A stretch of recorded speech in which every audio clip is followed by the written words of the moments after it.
again. Frostbite will take Ziggs again as well. Actually, we see Revolter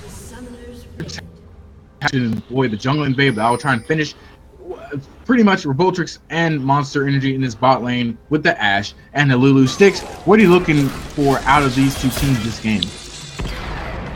I think it's going to be very interesting to see how well Salt is able to execute Galio's game plan. It should be fairly straightforward with the Amumu. If they can get a 5-man engage with the Amumu into a Galio ulti, that's just going to be absolutely disgusting.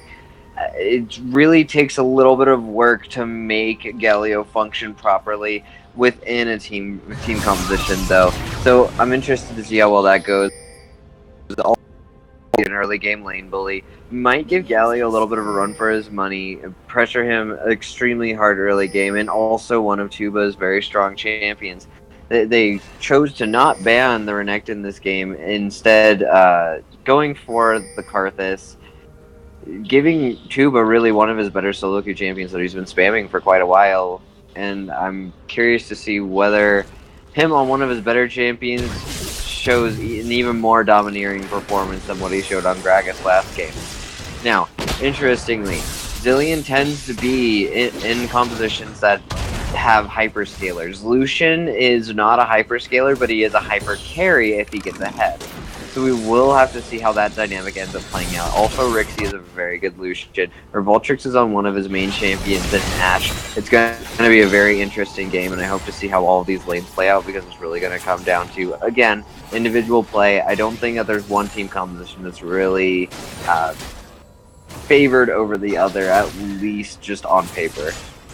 And we actually saw a little bit of early harass going on in the bottom lane. It seemed like Ban Rumble did get the better of that trade, and I want to go back to this Galio a little bit, because on 7.7 he did get a nerf to his passive. It was like one of the highest damage dealing passives in the game, but this isn't 7.7.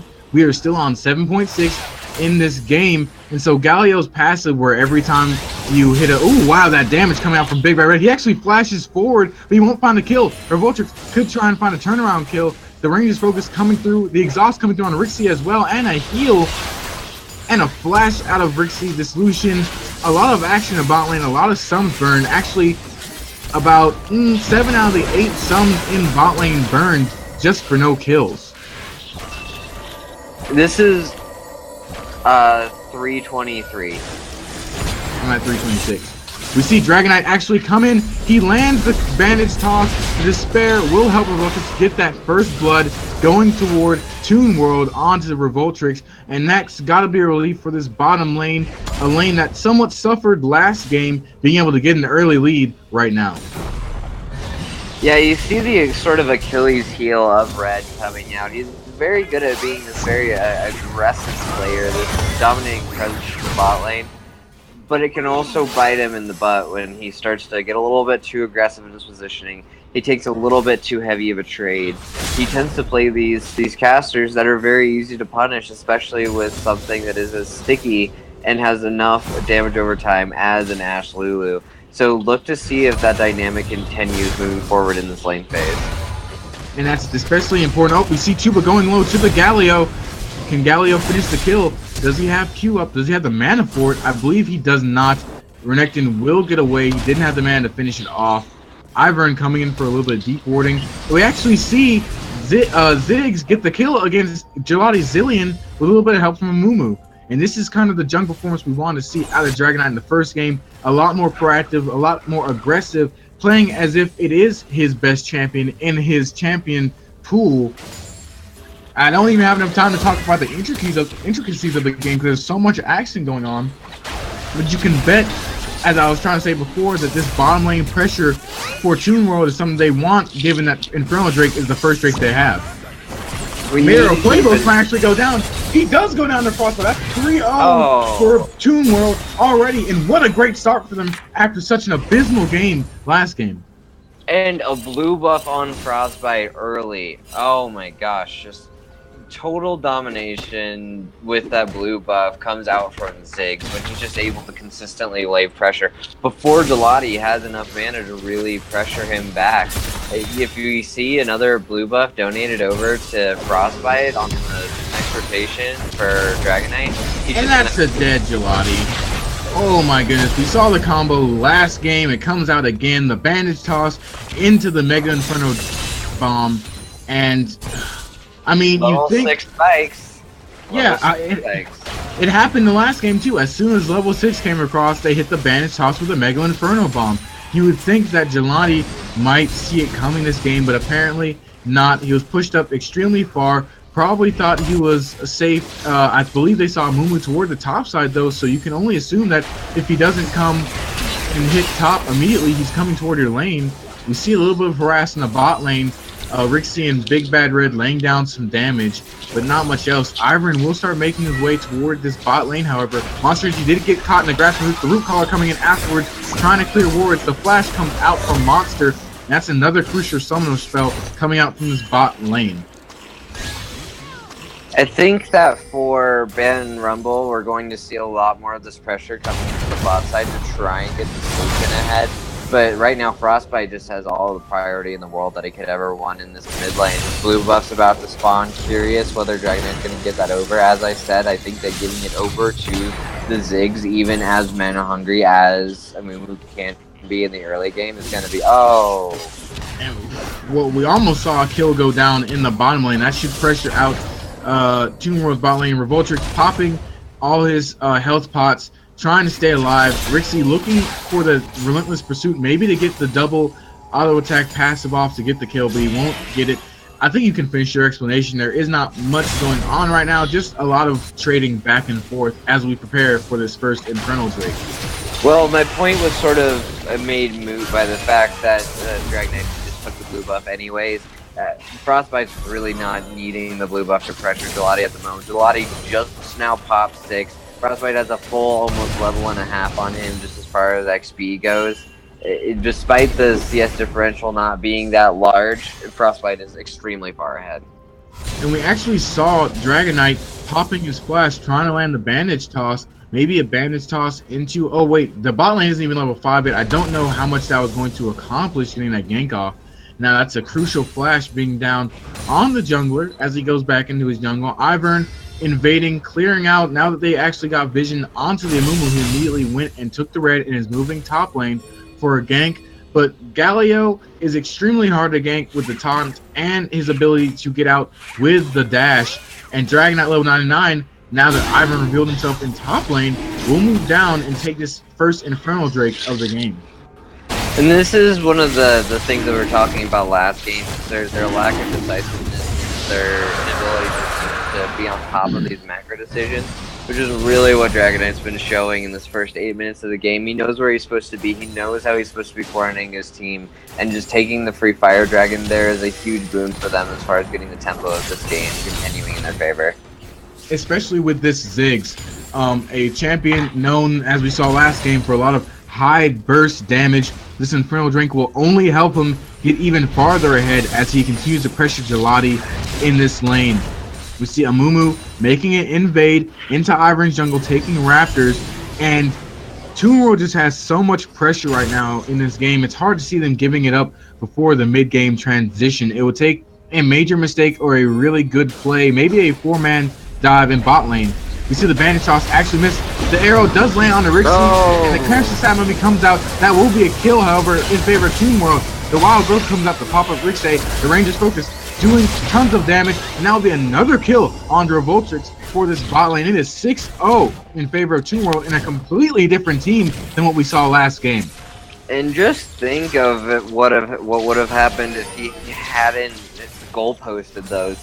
He misses the bandage toss, does not matter. He already has the positioning, comes around the corner just outside of vision, gets the 2-man Curse of the Sad Mummy.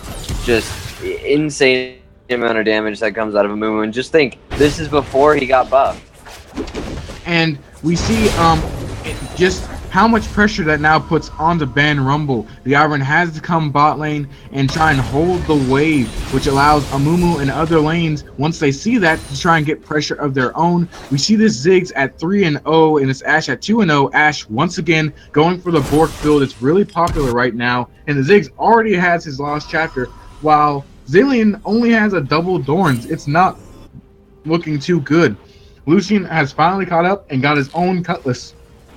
Oh my, has got his own Cutlass, but vision control, the gold lead, and map control overall is still in Toon World's hands. But it's never too late for Ban Rumble to get back into this game, is it, Sticks?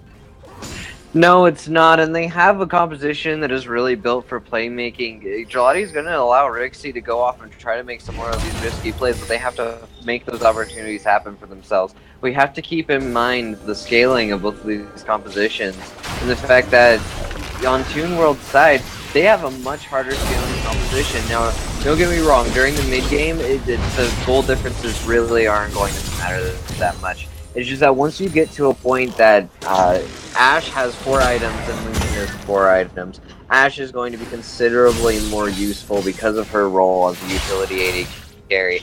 You're going to see Ziggs being able to put out a lot more consistent DPS, whereas Zillion is sort of built towards that utility, but in a much different way than the Ashe is. And we actually we see the culling come out from Rixie, the arrow to stop him. Revoltrix is caught by the root collar, the string of thorns will secure that kill. Monster Energy trying to get out next. Salt comes in, he lands the Salt, count the dash, and the passive, but the kills continue to go in Toon World's favor, and now Salt is stuck on his lonesome, trying to fight this out with this Lucian. The Mega Inferno Bomb misses. Rixie will still get the kill, however, and Mayor of Huevos will be next on the docket, and he is done and dusted. That is 9 kills now for Toon World, and while Tuba is being able to pressure the top lane, things are just snowballing in Toon World's favor so heavily. Hashtag balance. Good job, Riot. So much balance. You made Galio viable. And his Ziggs just came down with Morelos, but before that, the Galio was just doing so much work. It was only because Galio came through that they actually got the turnaround and salvaged the 2v2 trade right there. Realize that the Galio managed to kill the support and not die to both of them while still managing to get Lucian down to 200 HP through Ivern's shield spam 3v1. Just the power of reworks, man. Riot has this matchup. It's almost like they mean to overpower the champ just so they can start slowly dialing him back, he or she back to being balanced, which doesn't work in the favor of Ban Rumble here, as now they have to dig themselves out of a 3k gold deficit. Not 3k, about to be 3k, it's still 2k gold deficit, but still heavily in Toon World's favor. Ivern playing toward his bot side a lot, trying to make sure his bot side of the map doesn't continue to hemorrhage losses. We see the double bomb land from Gelati. They might get a return kill here as Frostbite has to get out. Nope, he'll still live with a sliver of health, but that'll at least give Gelati some time for pressure. The Mega Inferno Bomb, though, never mind, clears the wave. 20 HP on that Ziggs, by the way. 20 HP. So much luck, and we see the bot lane actually rotate up. The bandage toss will come out. Obviously, the Curse Sad Mummy hits 2. The Wild Growth hits 1. Mayor of Huevos has to pop Daisy to give him backup. He calls for the cavalry. 911, please help me. And Daisy is being that paramedic. She is the parachute that Ivern needs to not only survive, but push Toon World back. And it's something that we've touched on before in these castings, but Daisy is such a strong familiar. She's such a strong mechanic in this game. She essentially gives you another champion, but it's okay when Galio's already 2 champions by himself. And we see Tuba getting taken down low. He should go down here. This is a 3v1. He got caught. He tries to flash back in to try and maybe get some damage back. He was alone invading, trying to get the invades, but it didn't work. I don't know why he was alone there. And we see the second Inferno Drake getting taken by Toon World. No, it goes down. The Gallia ultimate coming in though. Soup hits 3. The taunt comes in as well. Rixie is looking to go down. This Gallia didn't work. He flashed over the wall, but Gelati will follow him to death. And so will Mario Huevos. The double kill going over the Frostbite on his Ziggs. And that could be first tower in bot lane if they choose to have it. And that's actually no, 1 Inferno for each side.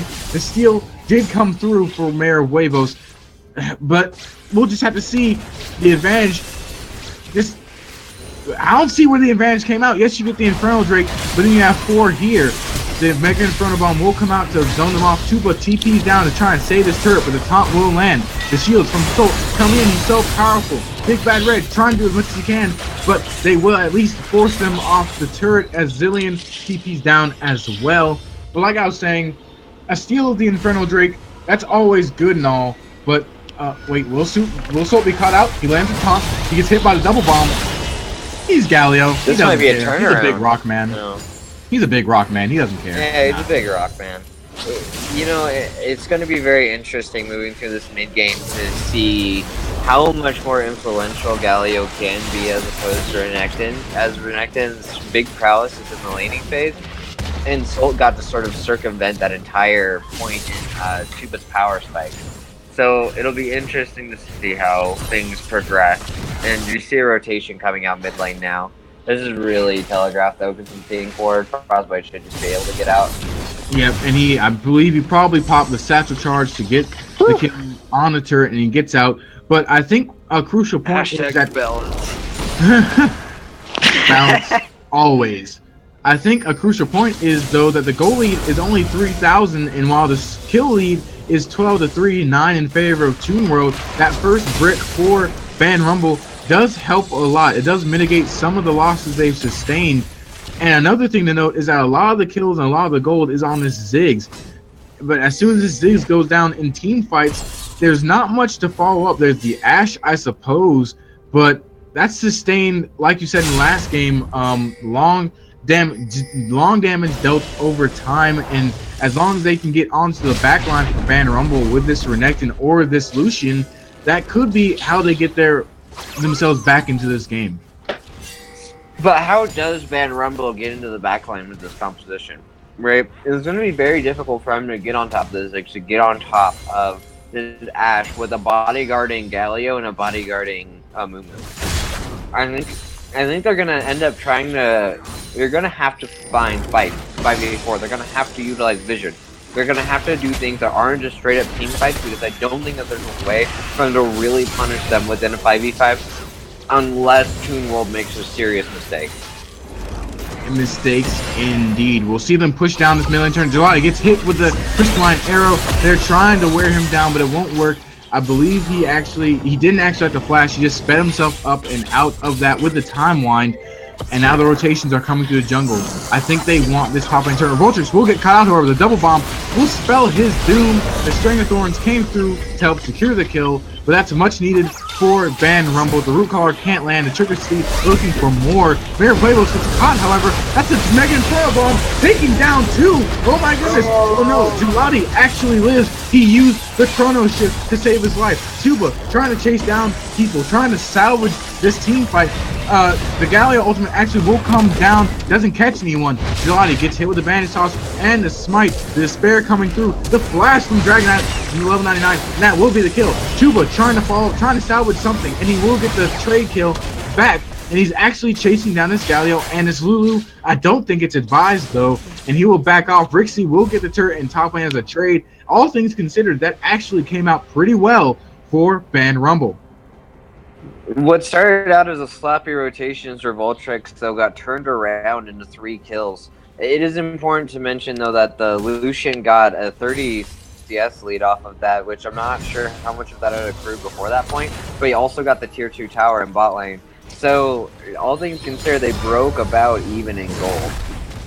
Right, and actually the gold lead shrank due to that fight. Even though kill-wise it didn't really go Ban Rumble's way, the gold lead has shrank. And Styx, I have a question for you. Okay, go ahead. Were you eating tacos earlier? Yes, I was eating tacos earlier. And you call me fat. Eating tacos while we're casting. SMH. But we're not even going to dwell on that, on that issue. We are going to move on. We see Toon World getting a lot of vision control around the river, prepping for this next dragon. Is it another Inferno? Nope. It's Cloud Drake. We couldn't get the triple Inferno in this game, unfortunately. We see Baron Nashor is spawning right now, but I believe everyone's gearing up for this next dragon. It's coming up in about 35 seconds, and it looks like right now Toon World actually has a positioning on it. They've got the vision control down monsters, placed down the wards already. And they honestly have way better zone control than Van Rumble does at this point, with the being strong and the Amumu being able to just cut off chokes entirely. So it'll be interesting once this fight actually starts to begin, how both of these teams want to approach this. Also, Salt going for a Banshee's Veil. A very interesting choice considering the fact that not very many of them had impactful spells that he wants to initially block with the Banshees, much in the way that we were actually talking between breaks on the Sivir pick in the earlier matchup, where it just seemed to not really be as influential to have a spell shield, just considering the team cost. And maybe he's hoping to not get hit by that first strength. Oh, Mayor Huevos goes in time to steal. The root caller does not get him the steal, though. Ivern, probably one of the best objective stealing junglers in the game. But Tumor will be able to back off with that Ocean Drake. But like you were saying, maybe he was trying, he's trying to mitigate that first Stranglethorns, trying to stop that first form of CC so he can get in with the taunt and the dive. But the Banshee's Veil is interesting. We'll see how that impacts the game later on. The Ash Arrow does land on the Big Bad Red, though. That will be a curse stab moment. And here comes Salt, just landing on the Mayor of Huevos with the quadruple bomb slam. The Mega Inferno Bomb back in response to the double bomb. Dragon Knight 099 will get the kill on the Big Bad Red, but he will go down to himself in the back line. Tuba doing work. He pops the ultimate. He gets one kill. Will he go for Monster Energy 77? No, he won't. The double bomb will get Salt, however, and he should go down next. And that is crucial kills coming in for Van Rumble, and they will look to continue to push. They have waves pushing in their favor in all three lanes, and it should be a huge game for the team. And Gelati coming out with a sick quadruple bomb, just completely changing the face of that fight with a 2-second stun off of that, just giving them so much time to do DPS, so much time for Rixie to work on the backline, so much time for Tuba to dive. It just all came together very well for them in that team fight, and very well played by everybody on the side of Van Rumble, and what looked like a very good start to a team fight for Toon World. Yep, they popped the Ash, the Crystalline Arrow with the Banish off. Their entire combo seemed to be coming through from. They even had the Galio ultimate coming down on top of people's heads, but too many members were able to escape the curse of the Sad Mummy, it seems, and a Mega Inferno Bomb could not find anybody. And after they wasted all their cooldowns, it just seemed like it was Van Rumble's turn to go to town, and they landed every single one of theirs. And now I feel like they are actually in the driver's seat of this game with a 2.2k gold lead going into Baron Dance time. Wow, what a turnaround. I almost fell out of my seat on that quadruple bomb, man. Yeah, for anybody that needs to go and take a look at how team fights are supposed to be played, go back and look at that fight. Highlight this on Twitch.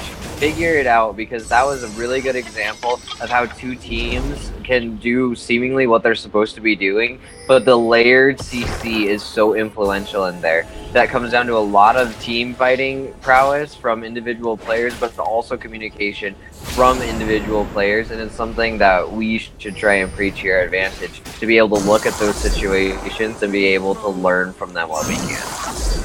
Exactly. That was just so many multifaceted layers of team fighting. It's just so much fun to cast this level of play, because not to diss our lower levels of play, but sometimes you just don't get this high level of play in the lower divisions, and it's just so much fun to cast this and see the micro and macro decisions going down, the intricacies of this game as teams vie for this top spot. Now we see jockeying for position right now. The Galio ultimate actually will come through, but he doesn't catch anybody. And the Arrow ultimate, the Ash ultimate as well, the Arrow hits Mario Huevos. Galio does come and hits the taunt. Mario Huevos, he has the flash out. Daisy will be popped. The Curse of Sad Mummy hits in no one but Daisy, and she will have room to go to town. Now Tuba coming in onto the backline. He will destroy everybody, and it's going Van Rumble's way right now. The Mega Inferno Bomb will land, but will they continue to chase? So will dissuade them. He's too tanky. He tries to go in, but he has no mana to follow that up with. And now it looks like that'll be Van Rumble moving toward this Baron, and no one can stop them right now. That seemed to be a large amount of miscommunication on the side of Toon World. I understand the Galio ulti is just a repositioning tool, getting him to that team that they thought was about to take place. But you can't afford to miss Curse of the Sad Mummy on a Mumu. It is literally the majority of your kit. And Dragon Knight has played enough games on this champion to not make silly mistakes like only holding a Daisy. Now, while she may do as much impact as another champion, she is not another champion, and it's not worthwhile altering her. She is not indeed, and I feel like that's what really kind of messed them up for this fight. Was he is their main source of CC. Unless the Galio can hit his ultimate, the Grand Entrance, or not the Grand, is it called the Grand Entrance? Yeah, I'm pretty sure it's the Grand Entrance. It's Hero's Entrance. If he can't hit the Hero's Entrance, the only form of really hard, long-lasting CC they have is the Amumu Curse of the Sad Mummy. Ash can only hit so many people with the Ash Arrow, usually only one. And once that's expended, it's another team fight of they just used everything before the fight actually started, and then Tuba was able to come in from the flank and hit that back lane extremely hard, and then Lucian was allowed to just go to town in the front with no one to stop him. And now Van Rumble will have the push in the side lanes. The mid lane isn't pushing their way, but it should start too soon. They have Baron buff, they have Renekton pushing in the top lane with TP. They'll look to do a 4-1 push to try and get net an inhibitor or maybe two, and it will be Toon World's job to find a new formula to try and stop them. Now this Galio can ult from about a mile away, so he basically has two TPs like a Shin, but we'll see, can they actually use the communication that's been lacking so far to actually make the play they need to make to stop this push. And right now we need to really touch on the fact that Gelati's shot calling depends a lot on the idea that other people aren't going to respond appropriately, or that they don't know what they're supposed to be doing in any sort of macro situation. So right now Gelati is ahead, and when Gelati is ahead, he has some of the better macro calls out of anybody in the league. When he's behind, you start to see his team sort of falter. You see those moments where it looked like they were sort of aimlessly running around. Hold on. I have to interrupt you. You see Daisy Pop double bomb actually landed on Revoltrix, pushed her back. The Banish House actually hits Gelati, and the Curse of Sad Mummy. Everything coming through, but the Brazilian Ultimate Chrono Shift comes in and saves his life. Galio will be entering the fight soon, but not before everyone starts dropping dead left and right for Toon World. This Ash trying to do as much damage on Tuba, but she's hitting the frontline tank. She's not helping her team sustain damage. Gelati will take down Salt with another bomb, and Revoltrix will be next. So much damage coming from Lucian and that the bomb might be game. And now be an inhibitor. And you're right, that should be the game. There's only one member left, and in a 4-for-1, what a crucial mistake by Toon World to try and take that fight there. Name of the game, this game has literally just been micro outplays. Mechanical outplays that have happened throughout these fights have allowed Van Rumble to be able to pressure these situations and to force things. I guess they're not ending. Okay. Yeah. I think the dead timers just weren't long enough. I think that last fight they had took too much time, and it allowed too many members that are already dead to come back up. But it definitely broke the door wide open for them. The gold lead is pushing 10,000. They will get this Ocean Drake, and that should be the one that will start spawning Elder Dragon, just another big neutral objective on the map for them to take. So like I said, it's been micro outplays. Just Curse of the Sad Mummy is missing versus Root Callers and Daisies hitting their mark, and Gelati hitting these double bombs in so many fights, landing these crucial stuns that set up the Zyra Stranglethorns with the rest of their team composition's kit, and allowing this Lucian to just do so much work in these fights. And it's also another series of fights where Toon World just haven't been able to sync up their ultimates and their abilities to take these fights. We saw it in their early game. They're able to sync everything up perfectly, but now in the mid to late game, their shot calling is starting to suffer. And you start to see these sort of patterns come out when gold leads get lost, when things start to resolve. You see breakdowns in communication. You see people who played very confidently, like Dragon Knight in this early game, not necessarily playing to their highest standard moving into this late game as things start to fall apart, as towers start to crumble, as gold advantages get lost, as tempo starts to shift. You start to see people who don't have as confident of macro concepts, or that don't have as much faith in their mechanical abilities, start to really sort of crumble once we get into these situations. I think the term you're looking for there, Sticks, is desperation. They look desperate. They look like, all right, we're not hitting anything. We're not being able to coordinate. So let me go in and try and land a Banished House, Curse of the Sad Mummy, and get things going. Let me see if I can hit a key Galio ultimate and knock out 4 people. and Rixie will go in to try and land some damage on Assault and get him out of lane. He actually pops a coin as well. Galio's like, huh, that tickles. But Renekton should be able to get this tower in mid lane. He will die for it, however. Curse of Sad Moment coming out. So many things coming out just for this Renekton, and he'll still get the kill anyways. And he lives through it. That's just how big he is right now. And he still had the TAs as well. And they can still continue this push. This should be 3 inhibitors going down soon. It's a 3v5 and there's nothing to stop them. Their next rotation should be towards mid lane. And how did he live that long? That the sustain from the Q is just ridiculous. Just remember that Dominus is an extremely powerful ultimate. People don't really give it the credence that it really deserves, but look, he gained an instant 750 HP from that, along with being able to always use an empowered Q off of every cooldown that he has because of the Fury generation. Renekton's effective taking this with his ulti is insane. Another double bomb land. They won't engage, but looks like this might be the game. They will just start ushering in the minion waves. A root car lands for Vulture. Now he'll be going down there. He's blown up. And now that's definitely game. Another double bomb, a triple double bomb lands. Galio pops his ultimate trying to save his team, but it's unnecessary, unwarranted, and unwanted. That will be a series of combos coming out. Another series of double bombs lands on multiple members to set up plays, and this will surely be it, as they have forced two more back into their own fountain. With 3 members thinking about going down, there's nothing to stop Ban Rumble from taking this Nexus. What can they do? I mean, Dragonite trying to land Bandage Chops, trying to prolong things, but it won't work. That will be game 2 and the 2-0 sweep going to Ban Rumble. What a game.